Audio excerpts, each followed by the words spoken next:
naš celoten kontingent šteje 50 pripadnikov, zraven večnamenskega voda, ki je glavnina, nas je 36, imamo še poveljstvo, nacionalni podporni element, združene usmerjevalce ognja in vojaško policijo.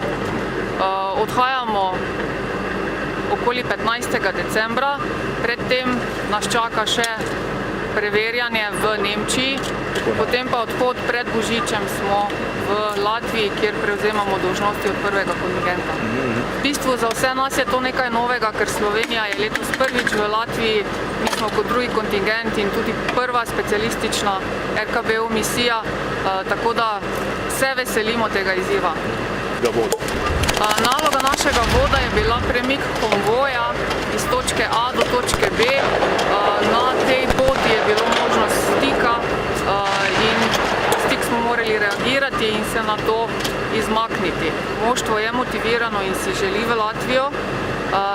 Stvar, ki me mogoče skrbi, je klima in podnebje. Latvija je dosti na severu in pričakujemo dosti teme. Zelo motivirani in pripravljeni.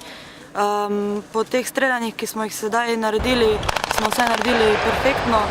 Misije se zelo veselim, to bo odlična izkušnja za mene in tudi izkušnja za ostale moje soborce.